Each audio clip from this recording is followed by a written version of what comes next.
noite. Vamos prosseguir então com o nosso estudo do Evangelho de Mateus, né? Hoje nós temos visitantes de Patos de Minas, de Barretos, cidades próximas, né? E a gente dá as boas-vindas, né? Para quem volta, para quem vem pela primeira vez. E está registrado. Vai passar daqui uns meses, mas está registrado agora. E nesse estudo que a gente realiza aqui, né? A gente sempre procura, no fechamento de cada passagem, e nós vamos estudando paulatinamente, gradativamente, né? Versículo por versículo, mas no fechamento de cada perícope, de cada passagem, a gente procura fazer um apanhado geral, né? A gente fazer um resumão dos sentidos, não da narrativa, mas dos sentidos, né? Então, hoje, esse versículo que nós vamos estudar, do capítulo 11 de Mateus, que é o versículo 24, ele fecha uma sequência, né, que o Haroldo intitulou na tradução que ele fez para a FEB, de julgamento das cidades do lago. Ele está se referindo às cidades em torno do lago de Genezaré, ou Tiberíades, mais precisamente às 3 cidades galileias que Jesus cita na passagem, que é Betsaida, me ajudem a lembrar aí, Cafarnaum e... como? Corazim. Poxa, obrigado, gente. Ó, a idade vai chegando, né? Não tem jeito, eu sofro com isso já. Então, Corazim, Betsaida e Cafarnaum são as 3 cidades que ele cita aqui, né? Algumas traduções trazem: Jesus profetiza contra as cidades do lago. Eu já mencionei semana passada que eu não gosto muito dessa expressão. Eu acho mais que combina, conforme eu já disse, com um puxão de orelha. E esse puxão de orelha que Jesus dá nas cidades do lago, né, representadas aqui por Corazim, Betsaida e Cafarnaum, é na verdade um puxão de orelha que ele está dando, uma advertência dele para toda a humanidade que já detém um entendimento e uma compreensão ostensiva do que vem a ser o Evangelho. Então, Jesus realizou grandes prodígios nessas cidades. É claro que a passagem não fala especificamente das cidades, mas de todos aqueles cuja experiência se assemelha a delas. Aquelas pessoas, aquelas famílias, às vezes aquelas outras cidades, aqueles países que receberam um investimento espiritual muito intenso, um investimento espiritual, né, através da arte, da literatura, da mediunidade ostensiva, da palavra cristã, da tribuna cristã, né, dos feitos de caridade, de grandes filantropos, né, como foi Madre Teresa de Calcutá. Nós tivemos aqui em Uberaba a Dona Aparecida, lá do Hospital do Pênfico. Então, essa presença de espiritualidade intenso na vida de uma pessoa, de uma família, de uma comunidade, isso depois se converte em responsabilidade. E toda responsabilidade é cobrada pela consciência. Então, a passagem toda fala exatamente sobre isso. Sobre esse nível de responsabilidade que a gente tem que apresentar, que a gente tem que ofertar, quando a gente já tem alguma bagagem de entendimento. Tá bom? Antes de começar precisamente com o versículo de hoje, eu queria mandar um abraço para o meu amigo Reinaldo e a minha amiga Lucélia, que no dia do meu aniversário me presentearam com a literatura, eu não conhecia, a literatura da Monja Coen. Eles me presentearam com a literatura dela e eu adorei, né? A literatura sapiencial de primeira grandeza. Monja Coen é uma monja zen budista, né, brasileira, mas teve a sua formação religiosa no Japão, em mosteiros do Japão. E ela trouxe para a literatura, na nossa língua, para a literatura em português, contos, narrativas, parábolas da tradição zen budista. E alguns deles me encantaram. E aí eu vou pedir permissão assim, aos companheiros da comunidade zen budista que estiver acompanhando, para trazer essa literatura sapiencial aqui para o nosso estudo do Evangelho à luz da doutrina espírita, né? Tem uma passagem que eu achei muito, muito oportuna que diz respeito à maneira como o Buda entendia a importância da dor na vida de todos nós. Até eu compartilhei com a minha mãe, outro dia a gente conversou bastante, né, mãe, sobre essa passagem. Buda dizia o seguinte, e olha que eu vou contar essa história, nós vamos extrair a essência, para depois eu ler o versículo. Então vão acompanhando bem atentos aí. Buda dizia que o temperamento humano, em face à dor, ao sofrimento, ele tem 4 naturezas. E essas 4 naturezas podem ser personificadas no comportamento de alguns cavalos, de 4 tipos de cavalos. O primeiro desses cavalos é aquele que está arriado já na carroça e que ele só vê, Tonzinho, de canto de olho, a sombra do chicote. Entendeu, Sadel? Só a sombrinha, o vulto do chicote. Nem chacoalha, só vê o vulto do chicote. Isso já é o suficiente para ele começar a caminhar e puxar a carrocinha. Esse é o primeiro. Guardaram? Primeiro? Guardou, Aritz? Cris, primeiro cavalinho. Viu só o vulto do chicote e já começou a puxar. O segundo cavalinho, esse aí, ele é um pouquinho mais desatento. Ele não presta muita atenção no vulto do chicote, viu, Marcelo? Esse aí, o chicote precisa dar uma beliscadinha nele. Sabe? Só para falar, eu tô aqui. Então, o chicote dá uma, sabe? Um estalozinho na popa dele, na traseira dele. Aí ele acorda com o estalozinho do chicote e começa a puxar a carroça. Aí tem o terceiro cavalinho. Esse cavalinho é um pouquinho mais teimoso. Esse aí, não adianta estalar o chicotinho no lombo dele, não. Esse aí, o chicote tem que descer com mais força, mas com bastante força. Tem que fazer um vergão e tem que escorrer um filetinho de sangue. Se não sangrar ele um pouquinho, ele não vai. E aí, por fim, tem o quarto cavalo. Esse aí é um pangaré velho, é um matungo velho. Tem gente que me pergunta lá na letra da bênção, não, o que é o matungo velho? Matungo é o cavalo velho, pangaré, aquele teimoso, tinhoso. Esse aí, o chicote não tem que fazer um vergãozinho com sangue, não. Tem que ir no osso, sabe? Fratura exposta. Tem que cortar a carne, tem que aparecer o fêmur do cavalo, sabe? E tem que dar uma relinchada de dor. E aí ele começa a andar e puxar a carroça. O pessoal do movimento vegetariano espírita vai ficar chateado com as cores fortes com que eu estou pintando o sofrimento animal, mas é para fins didáticos, né? Tem licença poética. Isso é a tradição zen budista, né, que é contada de geração para geração, de monge para discípulo. E aí Buda descreve esses 4 cavalinhos. Vamos lá? O primeiro cavalinho, aquele que basta ver o vultozinho do chicote para começar o movimento, é aquela pessoa que é suficientemente sensível a uma dor que está bem distante dela. Todo mundo aqui que frequenta a casa, a reunião da quarta-feira, gosta muito de uma música chamada Alívio. Não é? Do Tim, que o Tim fez com Gladys. A história dessa música é muito linda.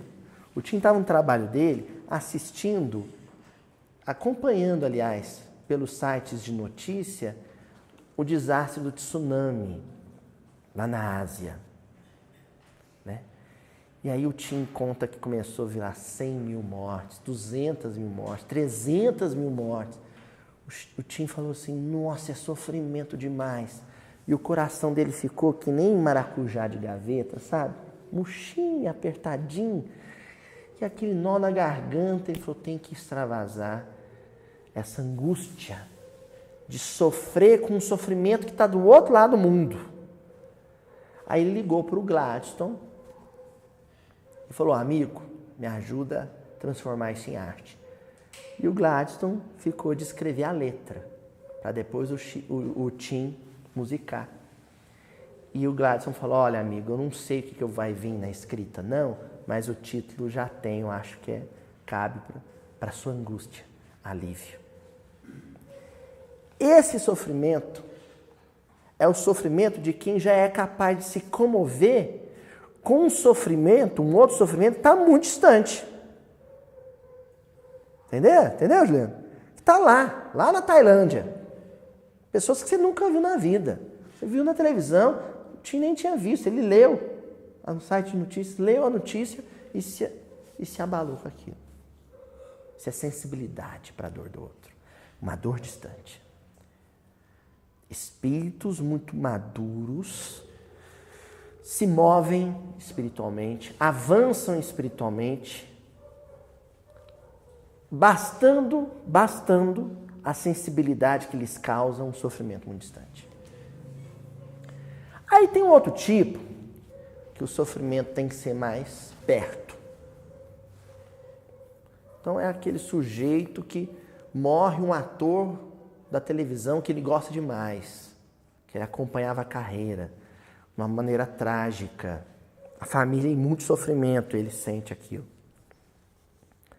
É preso um político pelo qual ele tinha apreço.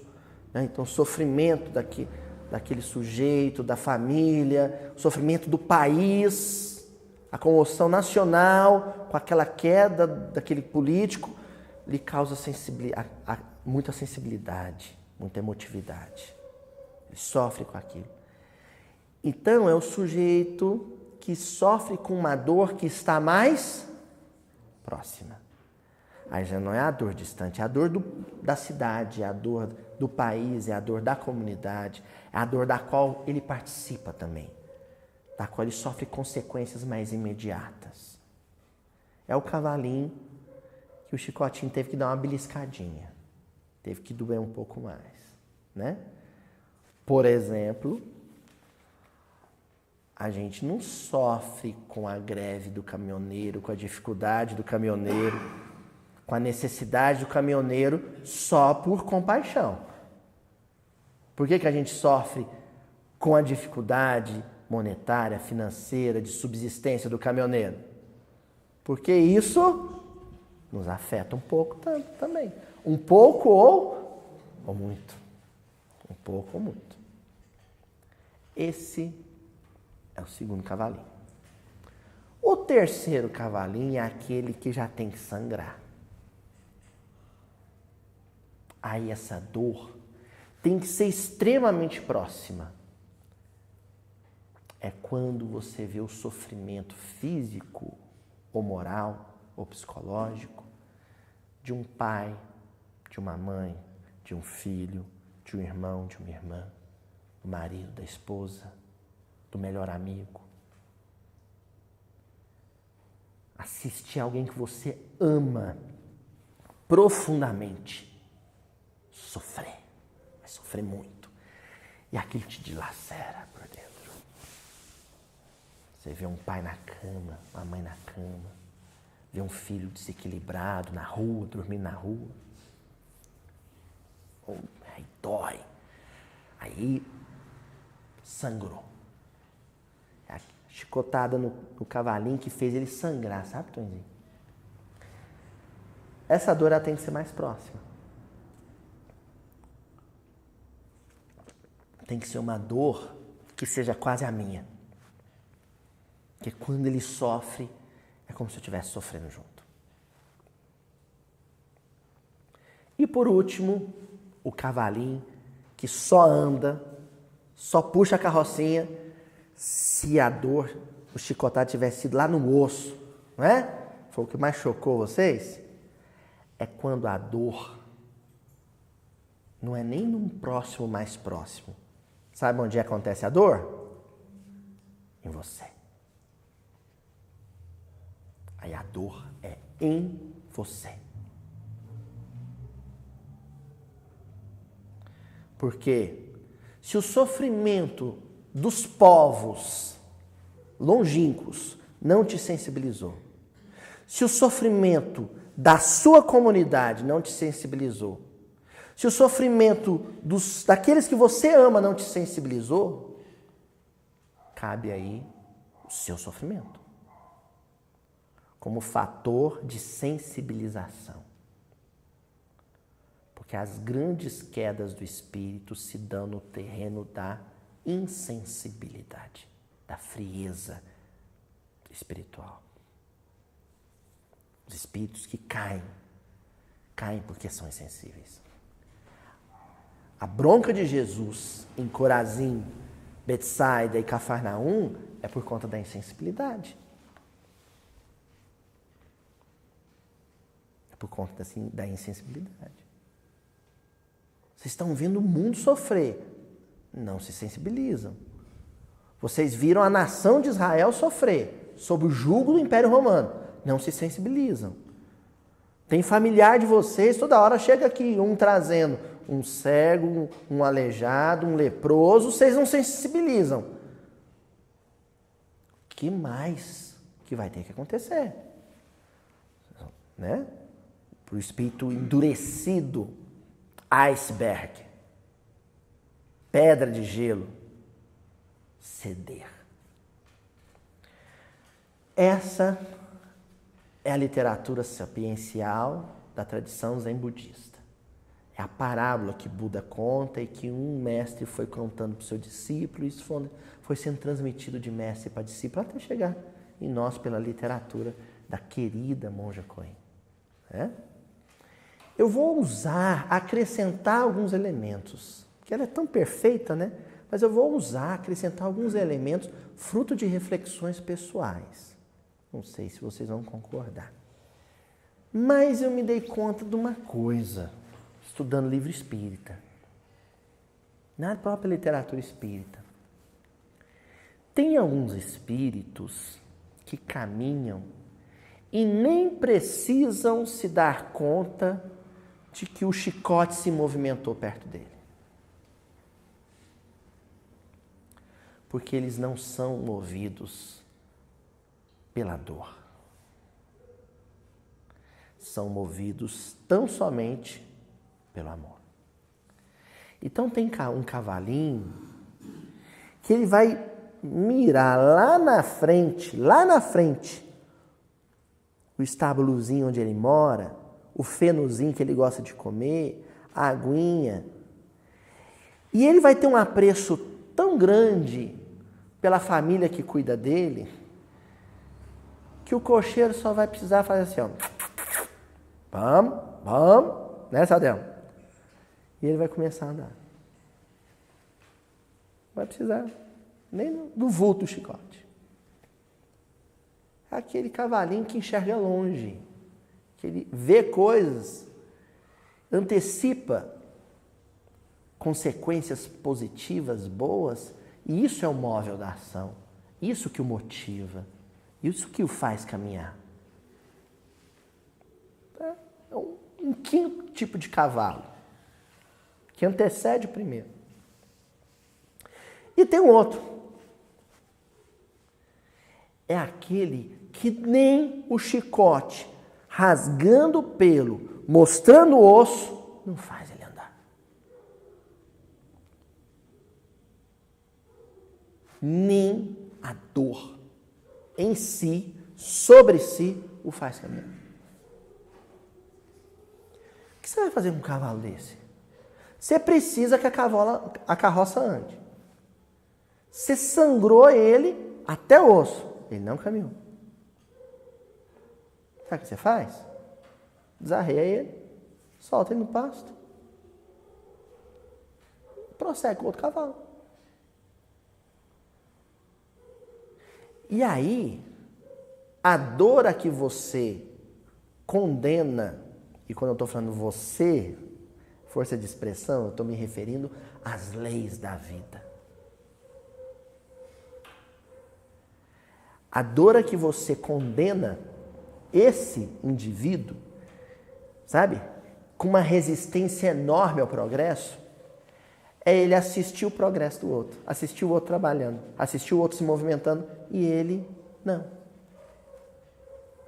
Então tem milhares de espíritos em zonas purgatoriais, zonas de sofrimento. Essas zonas a gente não vai localizar espacialmente, nós vamos situá-las ao nosso lado, por exemplo.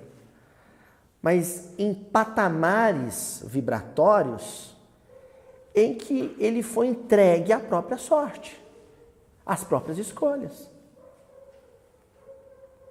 Os espíritos estão há séculos em estágio de latência e Deus aguardando nele um mínimo de sensibilidade para pelo menos ele poder encarnar. Aí na hora que ele demonstra alguma sensibilidade, agora nós vamos te pôr na carroça. Agora nós vamos te oferecer a oportunidade de um corpo. E nesse corpo você vai ter que sofrer para avançar. Certo? Fizemos um resumão? Agora nós vamos pro versículo. Demorou hoje, hein? Todavia vos digo que haverá mais tolerância no dia do juízo para Sodoma do que para ti, do que para Cafarnaum. E aí eu destaquei aqui primeiro a palavrinha Sodoma. Nós já até estudamos em outra ocasião, né, sobre Sodoma. Mas hoje nós não vamos aprofundar tanto na passagem sobre Sodoma e Gomorra, né, do Velho Testamento, no livro Gênesis. Não vamos aprofundar tanto. Nós só vamos entender Sodoma aqui dentro de uma peculiaridade da narrativa do Evangelho aqui. Porque o verbo aparece no futuro. Olha só, que coisa curiosa. Todavia vos digo que haverá mais tolerância para Sodoma. Haverá, mas como assim haverá mais tolerância para Sodoma se Sodoma não existia mais? Que construção narrativa doida é essa que fala do julgamento de uma cidade no futuro que não existe mais? Ela foi destruída, não foi? E aí? A gente só conclui uma coisa. Então, dia do juízo à frente. Mas Sodoma foi julgada lá atrás. Jesus não está falando da Sodoma de pedra, da Sodoma bíblica histórica. Ele não está falando da Sodoma que foi transformada em pedra de sal. Ele está falando da Sodoma simbólica. Da Sodoma que representa um perfil espiritual. Jesus está falando de uma comunidade de espíritos que precisam viver na experiência física algum episódio de dor. São graduados nesses níveis que a parábola zen budista nos apresenta, né? Algum episódio de dor para despertar, para acordar. Se você apresentar espiritualidade no seu estado, vamos dizer assim, in natura, se você apresentar espiritualidade pura na forma de literatura, na forma de palavra, na forma de vibração, na forma de arte, esses espíritos não são sensíveis a isso. O processo de amadurecimento vem inevitavelmente pelos caminhos do sofrimento. Tá claro isso, gente? O que Sodoma representa aqui? Processos de expiação. Então, expio, né? Pio, pureza, né? Então é alguma coisa interior que precisa ser externada. Ex, para fora. Expio. Tornar visível, tornar tangível, tornar palpável, concreto, uma pureza que está dormindo, que está latente. Ela precisa ser acordada. Ela precisa ser despertada. A dor entra aí, nesse processo. Então eu separei algumas passagenzinhas aqui, alguns comentários do Emmanuel sobre essa função da dor. E tem uma lição no livro Inspiração, a lição número 10, Lições Humanas. Então, Emmanuel, um título, Lições Humanas, você já espera que ele vai falar sobre o livro, sobre a sala de aula, sobre a revista literária, sobre a arte, o teatro, a música. Lições. Instrumentos didático-pedagógicos. Sabe o que ele fala? Dor. E ele começa dizendo assim: enquanto na Terra muito raramente pensamos na dor, na condição de... Enquanto na Terra muito raramente pensamos na dor, na condição de recurso educativo. Na Terra, muito raramente, o homem enxerga a dor como um processo educativo. Um recurso educativo. Raramente o homem entende a dor assim. Normalmente a gente entende a dor como um castigo, muitas vezes como uma injustiça. Deus foi injusto comigo, eu não mereço. Foi injusto comigo, eu não mereço. Raras vezes a gente... Nossa, isso está acontecendo comigo para despertar em mim alguma coisa que está dormindo. Está lá. Mas na forma de bolota, de caroço. Precisa germinar. E a dor, ela é esse fertilizante, esse adubo que junto com a água da misericórdia divina, que é representada na orientação evangélica, conjugado, vai me fazer acordar, porque a dor nunca vem sozinha, viu, gente? Vem a dor e vem a orientação espiritual juntas, as duas coisas juntas. Uma coisa atenta o ser para a outra. Dor, auxílio, lembra se fala da obra do André Luiz, dor regenerativa. Vários tipos de dor, né? Com essa mesma função educativa, né? Todas elas com essa função. Então, às vezes acontece, olha que curioso, de você nunca ter prestado atenção numa lição evangélica. Vem um processo de dor e te direciona, te volta o olhar para a importância da espiritualidade. Você nunca se preocupou em ler um livro espírita ou ler um livro sapiencial de alguma religião. Nunca se preocupou em saber sobre leis morais, sobre Deus, sobre o amor de Deus pelo homem. Você nunca se preocupou com isso. Vem um processo de dor que te projeta para isso. E às vezes o contrário, o inverso. Você precisa viver um processo doloroso que vai te amadurecer, mas você não tem preparo espiritual para viver aquilo. Aí te chega de forma suave, cândida, delicada, a lição evangélica, a lição sapiencial, a lição espiritual. Te chega, você se comove com ela, fica minimamente espiritualizado, e aí você pode saber, porque está vindo, o tempo vai fechar. Aprendi lá no Rio Grande do Sul, vai preitear o olho da gaiteada, vai fechar o tempo, vai vir um processo de dor. Nunca uma coisa vem desacompanhada da outra, gente. E é isso que Jesus está falando para Corazim, Betsaida e Cafarnaum. Ele está dizendo isso. Corazim, Betsaida, Cafarnaum, para Sodoma a dor chegou primeiro. Eles acordaram, a lição veio depois. Para vocês, a lição chegou primeiro. Espera.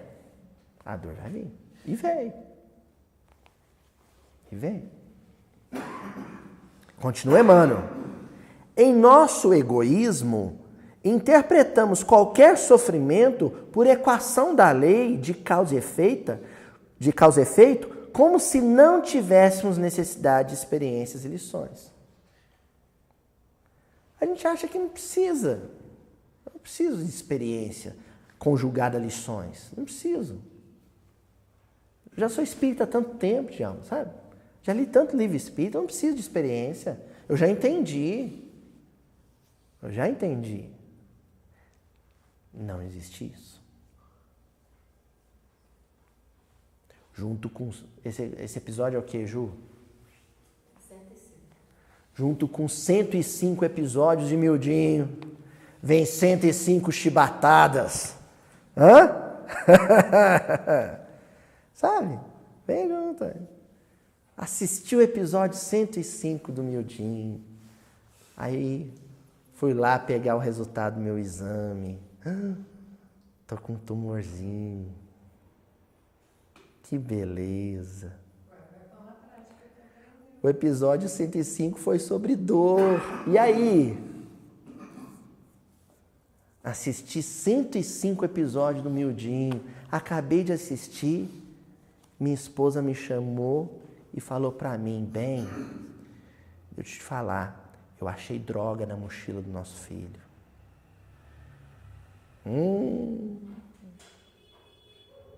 Assisti 105 episódios do Mildinho. Acabei de assistir, liguei a televisão, um resgate, um desencarne coletivo. E aí eu reconheço, meu melhor amigo estava lá no desastre. E aí? Tem gente que acha que vai vir só episódios do Mildinho, vai vir só Gênesis lá com Haroldo, vai vir só os 400 e tantos livros do Chico, as palestras todas do Divaldo Pereira Franco, as mensagens todas, semanais do Papa Francisco, os livros e as palestras da Monja Coen, e não vai vir junto experiências depurativas. Tem que vir. Continua o senhor Emmanuel. Se não sabes até agora quanto custa a passagem por estradas de pedregulho e fel, trabalhando e servindo sempre, sem levar em conta os teus próprios sentimentos, se não sabes até agora, esse até agora do Emmanuel, não sabe não? Até agora. Mas vai saber. O que são estradas de pedregulho e fel? Eu nunca passei uma prova pesada mesmo. Deixa eu puxar na memória. Não, acho que a coisa mais séria que eu tive foi uma pneumonia. Eu fiquei 3 dias no hospital, saí. Nunca passei. Dificuldade financeira? Não, acho que o maior aperto que eu passei foi que, final de ano, eu tive que escolher entre pintar a casa e trocar o carro. Espera.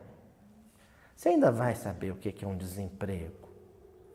Você ainda vai saber o que é um diagnóstico barra pesada de um médico. Você ainda vai saber.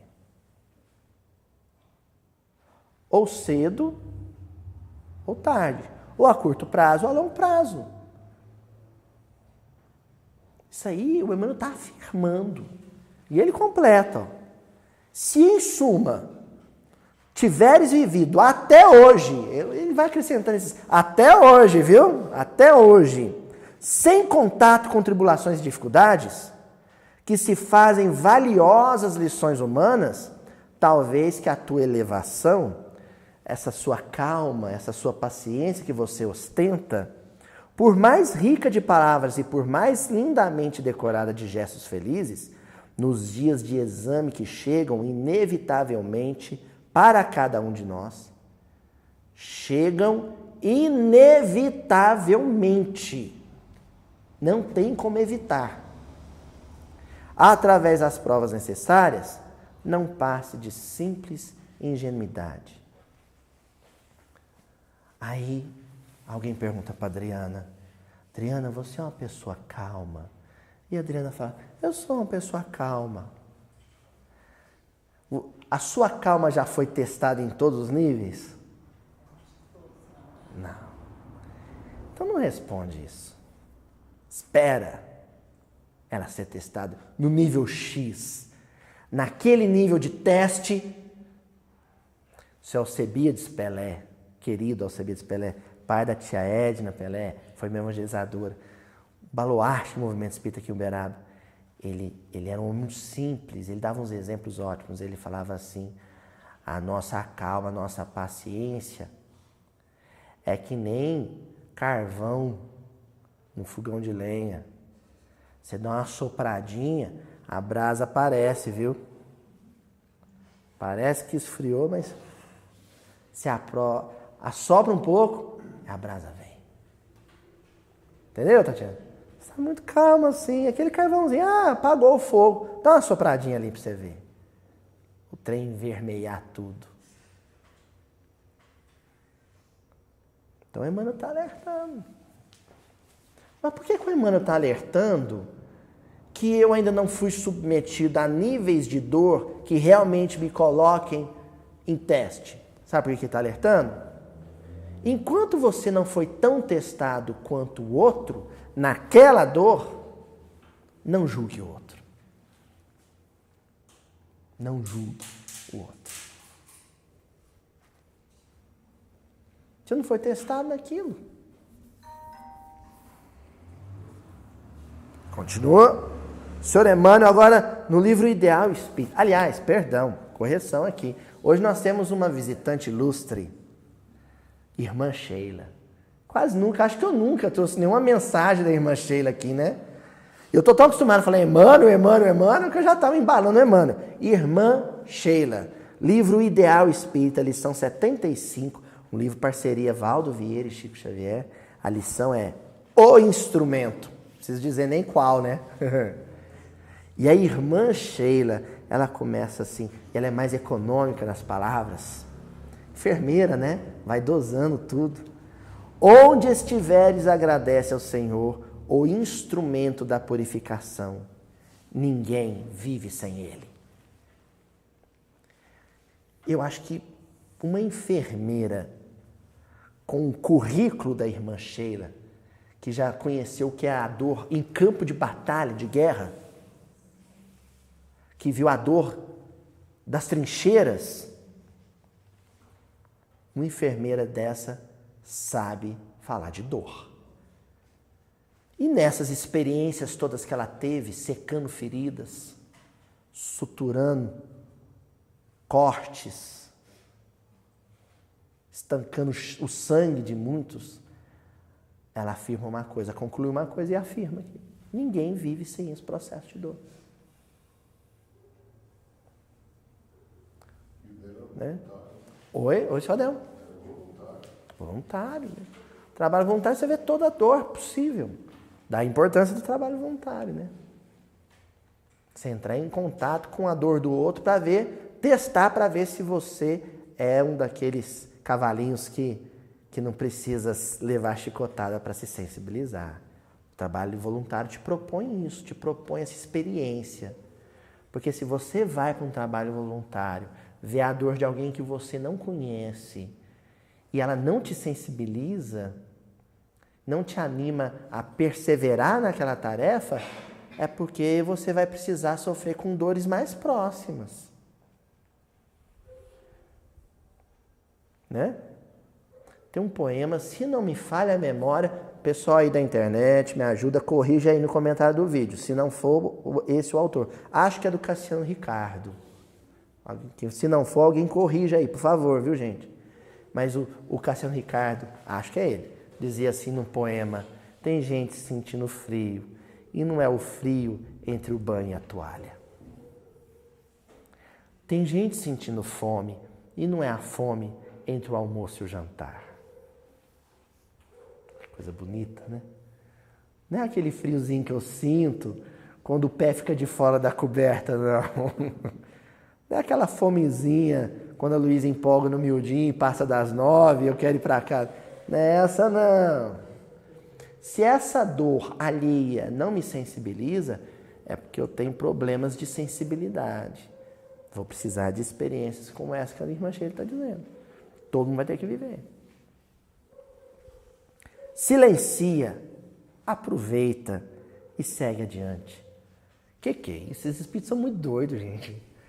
Né? Você fala isso quando o sujeito está o quê? No restaurante, você serve uma lagosta maravilhosa e fala para o cliente, aproveita.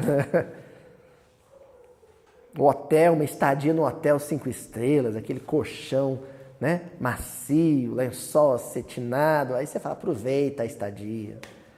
Agora o sujeito está com um diagnóstico, um derrame cerebral, luta com um fisioterapeuta lá 6 meses, 8 meses, e a irmã Sheila, aproveita. Como é que é isso, hein?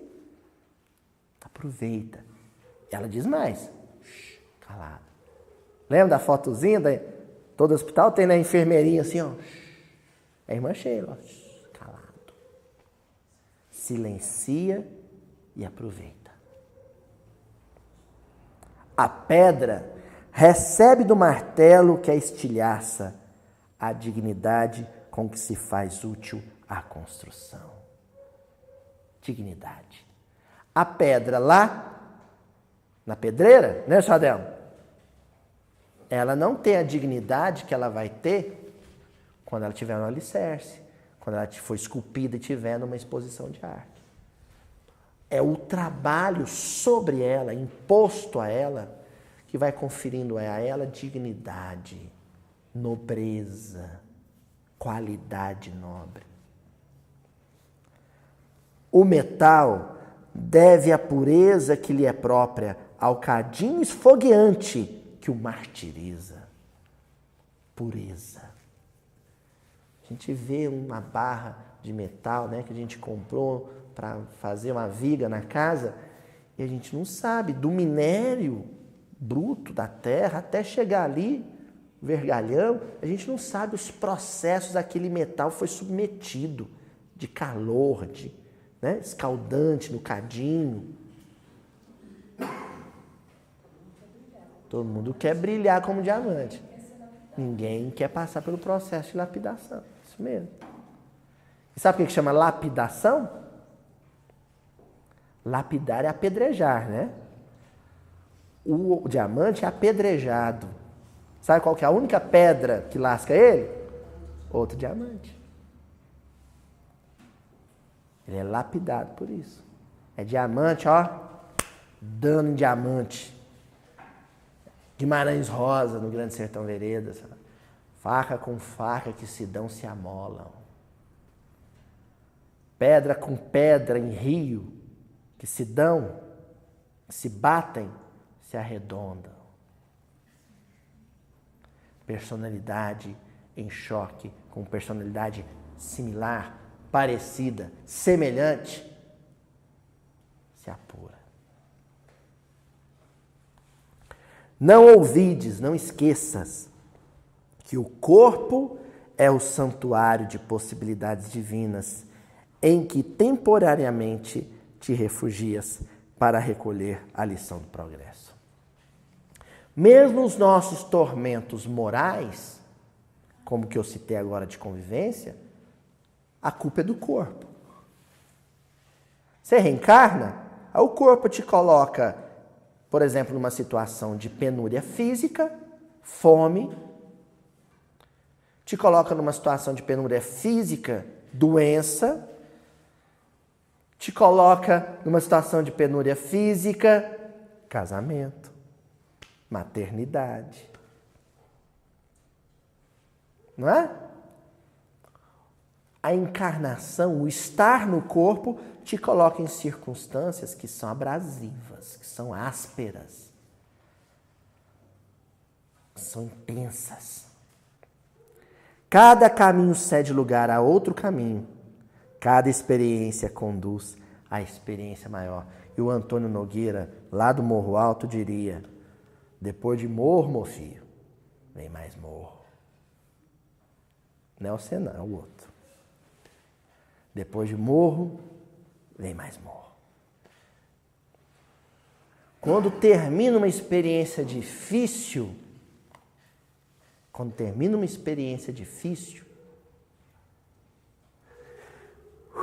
você toma fôlego para esperar outra experiência difícil. Porque é assim. Não é assim? Vida, pilão, seja a dor, o malho, o bastão, golpeando a semente, o peso, a aflição sobre o corpo doente e a libertação quando a alma consente. Guimarães Rosa. Brincadeira, essa é minha. Ó, pilão. Repouso. Descansou. Bateu. Descansou. Bateu. Tá alternando, né? O impacto de uma experiência, o repouso, o impacto de outra experiência. Há um ano atrás eu tive um problema ortopédico, uma hérnia de disco, tive que operar, sarei. Um ano depois, estou no Pilates, faço exercício, estou bom de coluna. Aí ontem me caiu assim a ficha, eu falei, ô Ju, estou precisando de um cardiologista, não foi, mano? Precisando, é corpo. Com certa coluna, estraga o trem. Hã? Às vezes estraga o mesmo trem. Mas teve ali um período de fôlego. Esse período de fôlego, ele é um período importantíssimo, a gente não sabe valorizar. A gente normalmente entende ele como período de gozar plenamente, né? Ah, agora é curtir a vida doidado. Não, é período de amadurecimento, de reflexão, de meditação, em que você digere, metaboliza o que passou, mas aurindo forças, preparo, condicionamento para o que vai vir. É o sábado, é o Shabat. O sábado judaico é isso. É você passar em revista as experiências árduas que findam ali, entendeu, Sadel? Tomar um fôlego e olha, vamos ver o que vão ser os próximos 6 dias. O que vem por aí? A irmã Sheila continua dizendo aqui, ó. Toda luta é pão espiritual. E toda dor é impulso à sublime ascensão. Pão espiritual. Quando a gente acorda, vai fazer uma prece de manhã para começar o dia. Você fala assim, o pão nosso de cada dia nos dai hoje. Se aqui a irmã Sheila está dizendo que dor é pão espiritual, o que você está pedindo? Hein? O pão nosso de cada dia das hoje. É pão. Dor também é pão. Também é alimento, também nutre. Também te fortalece. Também te vitaliza. O pão nosso de cada dia. Dá-nos hoje. E a gente pensa que está falando de comida, né, gente? A gente pensa que está falando de um croissant, um brioche. Né? É todo tipo de alimento. O físico e o espiritual. Uma leitura edificante, uma canção nobre, é um pão espiritual, é pão nosso de cada dia. A conversa com uma pessoa querida, uma conversa fraterna, é pão nosso de cada dia. Mas também aquele acidente de carro que mudou a minha existência, que me tirou a locomoção, é pão nosso de cada dia. Bom, isso é o que aconteceu com Sodoma. Sodoma é a experiência da dor visceral, sabe? Entranhada, assimilada e transformada em crescimento. É isso que Sodoma representa. Agora, depois de vivida a experiência, chega o momento de acerto de contas. Chega o momento em que você vai estar numa circunstância tal que a consciência te pergunta, e aí, o que ficou? O que você aprendeu? Qual o saldo do processo? Perdas e ganhos. Qual que é? Por isso que a palavrinha que nós vamos destacar aqui é dia do juízo. Dia do juízo. Uma expressão, nem uma palavrinha, uma expressão. Dia do juízo. Uma expressão hebraica daquele período. Dia do juízo vai chegar para quem viveu uma experiência de dor intensa, como é o caso de Sodoma, E dia do juízo também vai chegar para quem não viveu a experiência de dor intensa, mas recebeu investimento espiritual ostensivo. É o caso de Cafarnaum. Porque pode acontecer, gente, olha que sério, vou dar uma notícia agora, acho que vai ser a notícia mais tensa que eu dei aqui na noite, e olha que até agora eu só falei de dor, né? Mas a mais tensa. Pode acontecer de um de nós aqui sermos chamados à vida espiritual amanhã e não termos vivido na presente existência. Então isso não contraria o que a irmã Sheila falou, porque poderemos viver na próxima. Todos viveremos. Mas pode acontecer de eu ser chamado à pátria espiritual hoje e não ter vivido nessa presente existência um processo imenso de dor. Muitos de nós somos chamados à vida espiritual e tivemos uma vida sem grandes percalços, mas com muito investimento espiritual. E aí o dia do juízo, a Djalma fez uma careta. É pior. É complicado, porque aí Deus vai falar assim, e aí, meu filho? Eu peguei leve, você recebeu todo o investimento espiritual do mundo, em literatura sapiencial, comentários sapienciais, de sabedoria espiritual, e aí, o que você fez? Se você não tiver o que dizer, se você não tiver uma boa desculpa para dar, uma boa explicação, eu tenho medo disso. Sabe? Você desencarna hoje, não viveu experiências ostensivas de dor, só recebeu investimento espiritual. Chegava em você, sabe? Fácil. Chegava fácil. Espiritualidade, e mais espiritualidade, e mais espiritualidade. Você só se fartando com aquilo, crescendo muito pouco com aquilo, amadurecendo muito pouco com aquilo, não viveu grandes experiências, e você acha que está na maior, né? Comigo está tudo certo. E aí você descobre ao desencarnar, a responsabilidade com você é maior. Por isso que nós vamos começar, só para, se não ficou claro com o meu comentário, que eu sou meio atrapalhado para comentar as coisas, mas agora vai ficar claro. Você quer ver? Só com o título. Um livro meio lado C do Chico, né? Nem lado B, lado C do Chico. Linha 200. Um comentário do Emmanuel, lição 20, que se intitula A Chegada. Vixe! A Chegada. Como podes precisar o momento que te assinalou a entrada no mundo, não podes ignorar que uma hora surgirá em que devas sair dele. Você não chegou? Não teve a maternidade? Não teve o coelhinho da mamãe, mamazinho, talquinho, berço? Também vai ter velório, flor, caixão. Né? A música do Fernando Brant, né? A letra do Fernando Brant com o Milton Nascimento, né? Todos os dias é o mesmo vai e vem, a vida se repete, né? No mesmo lugar. Tem gente que chega e quer ficar, tem gente que vai, né? Não quer voltar e quer voltar, né? A estação, né? Estação, né? A vida. Gente chegando no trem, gente embarcando para partir no trem.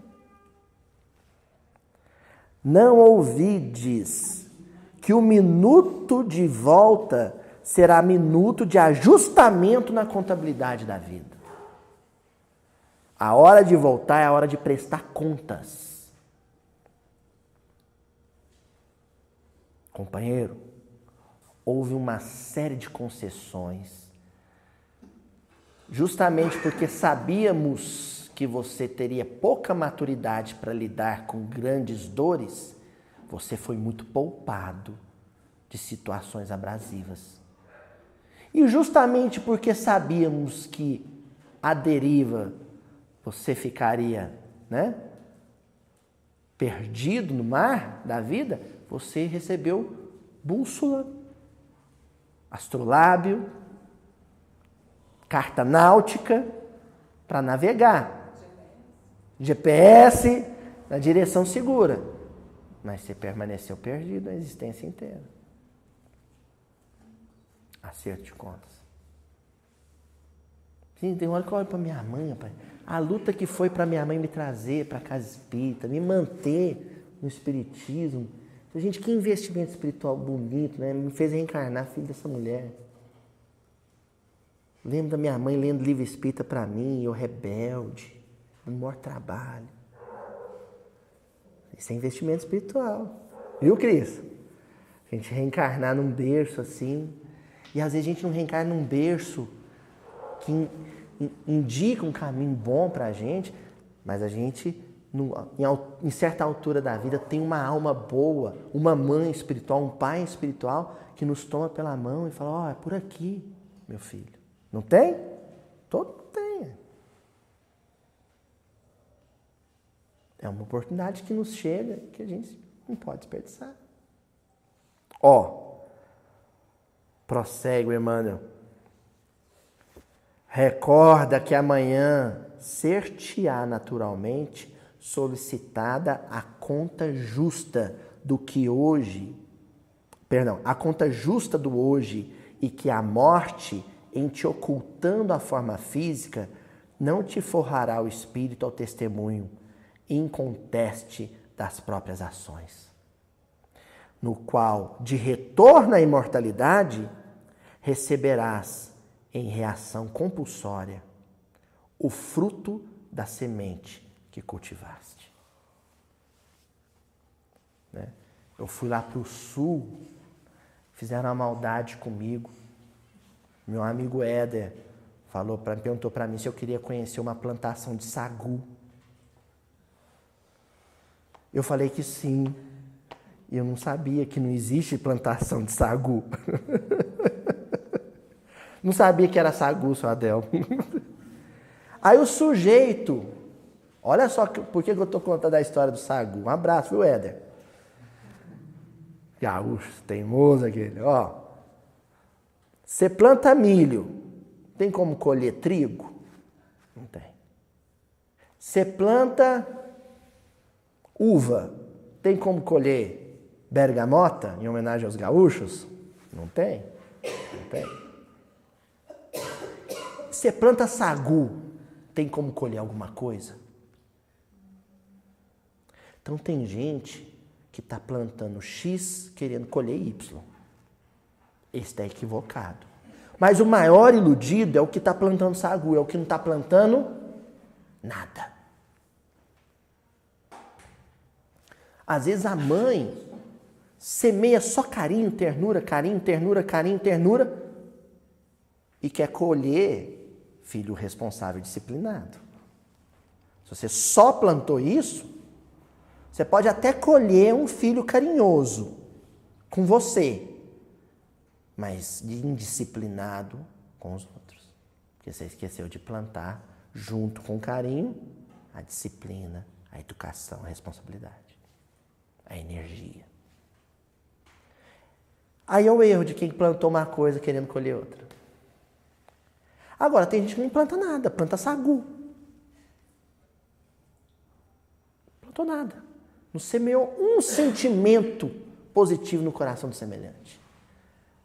E quer alguma coisa em troca.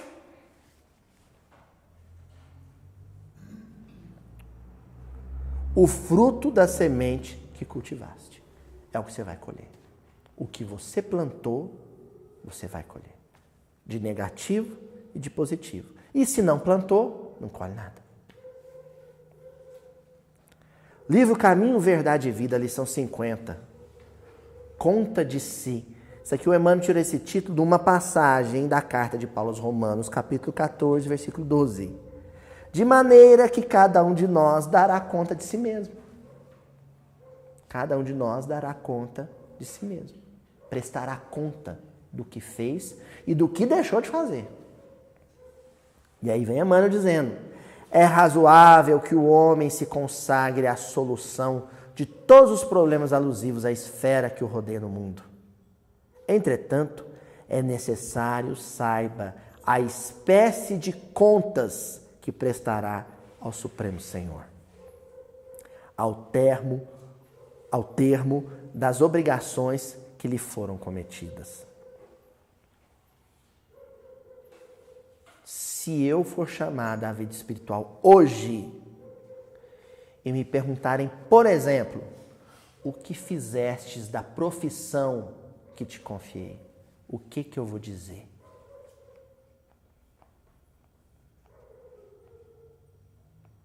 O que eu vou dizer? Que eu pedi para o meu colega passar meu crachá enquanto eu dava um pulinho no banco? É porque...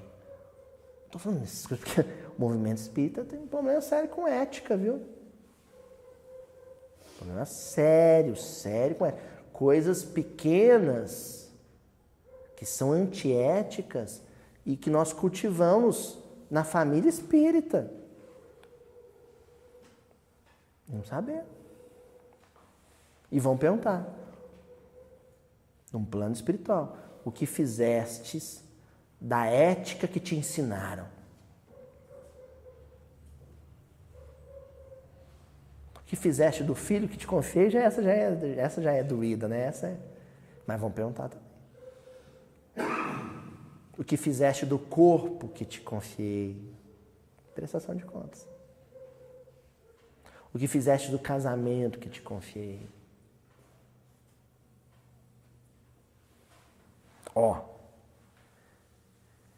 Inquieta-se a maioria das criaturas com o destino dos outros, descuidadas de si mesmas. Por que nós chegamos e não temos boas coisas para dizer de nós mesmos? Porque passa uma vida preocupado com o que o outro faz, ou deixou de fazer. Nós estamos o tempo inteiro tão ocupados, tão envolvidos. A palavra que o Emmanuel usa aqui é muito apropriada. Inquietos, sabe? Desassossegados, angustiados porque o fulano fez isso, o ciclano não fez aquilo. E ignorando o rumo que nós estamos dando para a nossa própria vida. É o caso de Cafarnaum, de Corazim, de Betsaida. As cidades do lado estavam tão ocupadas com que as cidades Sidom, Tiro, as cidades da Fenícia estavam fazendo e descuidadas dos compromissos que elas tinham assumido, dos prodígios que estavam aos seus olhos. Cumpre-nos então esclarecer que os companheiros da intimidade doméstica, vão falar de família, a posse do lar, as finalidades do agrupamento em que se trabalha, agora falou de emprego, pertencem ao Supremo Senhor. Vamos parar aqui, que isso aqui é complicado.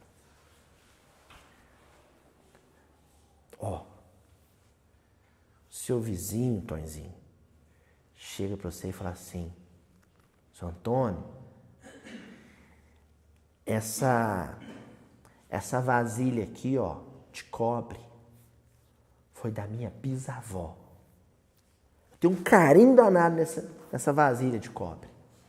Mas nós vamos reformar a casa uns tempos. Eu vou morar com a minha filha uns tempos. E lá não é seguro e aqui não é seguro. O senhor guarda debaixo da cama do senhor e toma conta dessa vasilha de cobre uns 2 meses, que daqui uns tempos eu venho buscar ela. Você cuidaria, Tonzinho? Cuidaria. Agora vamos fazer de conta que um dos meninos, né, dos bisnetinhos que estão vindo aí, vai, brinca com essa vasilha, some com ela no terreiro. O vizinho aparece e fala, ô, seu Antônio, vim buscar minha vasilha de cobre. E você não sabe onde está essa vasilha. E aí, Tonzinho? Vai ter que dar outra. Mas vai conseguir? Você pode até dar outra vasilha de cobre. Não é aquela. Hã? É? Sabe por quê, Tonzinho? Sabe o que o Emmanuel acabou de dizer aqui? Que a família onde eu estou vivendo, o emprego onde eu estou trabalhando, pertencem a Deus. Pertencem a Deus. É como se Deus pegasse aquele grupo de familiares e entregasse nas minhas mãos e falasse assim: toma conta para mim, meu filho. Daqui 20 anos, daqui 30 anos, daqui 80 anos, eu vou querer de volta. E você vai me devolver a família. E eu quero ver o que você vai dizer. Já pensou, você destruiu a família, desfez essa família, foi para cada um para um lado, por sua causa, de intriga, fofoca em família, conversar demais em família. Tem família com um parente, né? O filho mostra para a mãe o WhatsApp que o outro filho mandou. Olha aqui, agora tem esse lance de WhatsApp agora, né? Isso é antiético pra caramba, né? O sujeito te manda um áudio, você mostra o áudio pro outro. Olha aqui que ele falou de você. Pensa um negócio desse. Aí você vai desencarnar e vão perguntar: o que você fez da família que eu te confiei? Fiz tragédia. O que você fez no emprego onde eu te situei, meu filho? Joguei um colega contra o outro. Fiz fofoca, veneno. A vergonha que você vai sentir perante a consciência, Tonzinho, o constrangimento é o mesmo do que você sentiria se o seu vizinho te pedisse conta da vasilha de cobre que ele te emprestou. Aliás, que ele pediu para você guardar e cuidar. Meu mano está dizendo isso. E ele encerra, ó.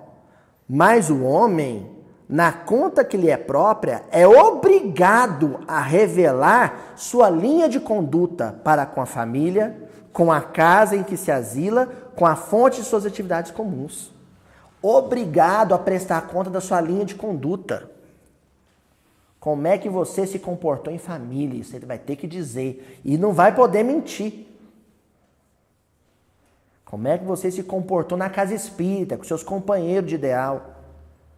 E você vai ter que prestar conta e não vai poder mentir. Esse negócio de dia do juízo é um negócio seríssimo, gente. Esse versículo meio assim, você olha, não dá nada por ele. Quando você para pensar o que representa Sodoma, que é a possibilidade de crescimento por meio da dor, mas que depois o crescimento pela dor, que é o caso de Sodoma, o crescimento pelo investimento espiritual, que é o caso de Cafarnaum, que vem um dia de juízo para todo mundo, aí você dá uma, sabe, uma arribada, você acorda, você apruma, toma jeito de gente. Tinha um professor meu que ia falar: ah, pai, toma um jeito de gente. Toma jeito de gente. Não dava nada por esse comentário do meu professor, não, mas hoje eu penso que às vezes a gente se comporta como bicho, né? De forma animalizada. Tomar jeito de gente é agir de forma humanizada, com humanidade. E encerramos aqui o último comentário do Emmanuel. Naturalmente, é da lei da natureza, é da lei natural. Ninguém responderá pelos outros. Quando te perguntar: e a sua família? Você vai falar assim: ai, foi terrível, fulano era complicado. Ah, senhor, o senhor não sabe que eu sofri com a minha mãe. Você não vai poder dizer isso. Todavia, cada espírito, em relacionando o esforço que lhe compete, listando, sabe? Né? Set list. Você vai fazendo aquela listinha assim. Aliás, o checklist, né? Set list é de música. O checklist. Perdoou a ofensa do familiar? Confere. Guardou o silêncio no momento oportuno? Confere. Cedeu horas de descanso na beira do leito de um familiar enfermo? Confere. Nossa Senhora, aí é bom demais, né? Ô, trembão. Agora, quando é assim, né? A ficha, né? É verdade. Você vai puxando assim, aí vamos supor o contrário, né? Casa espírita, por exemplo, né? Não humilhou o colega que chegou novato na casa? E humilhei. Risca. Agiu com paciência com um companheiro que estava numa fase de desajuste. Não, foi cruel.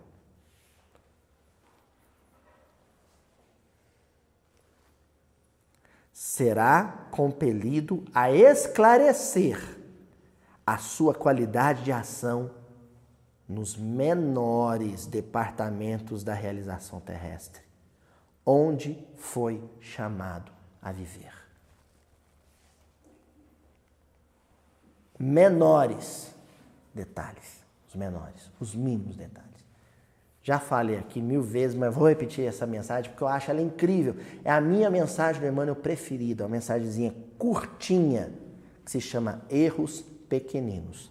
Eu parafraseio ela, que eu não falo igualzinho o Emmanuel escreveu não, mas é basicamente isso. O Emmanuel dizendo, toma conta dos teus erros pequeninos, porque daqui a pouco estarás cometendo grandes erros e acreditando que eles são pequeninos. E quando nós formos chamados, no dia do juízo, na condição de Cafarnaum, por quem recebemos grande investimento espiritual, nós vamos prestar conta dos grandes erros e dos pequenos erros. O céu e a terra não passarão enquanto a lei não tiver sido cumprida nos seus mínimos detalhes, no seu único Yod, que é a menor letrinha do alfabeto hebraico. Quando ela não tiver sido escrita todinha no meu coração, letra por letra. Até a semana que vem, gente. Porque para a doutrina espírita só tem um céu e só tem um inferno. E existe. Espírita acredita em céu e inferno, sim. Consciencial.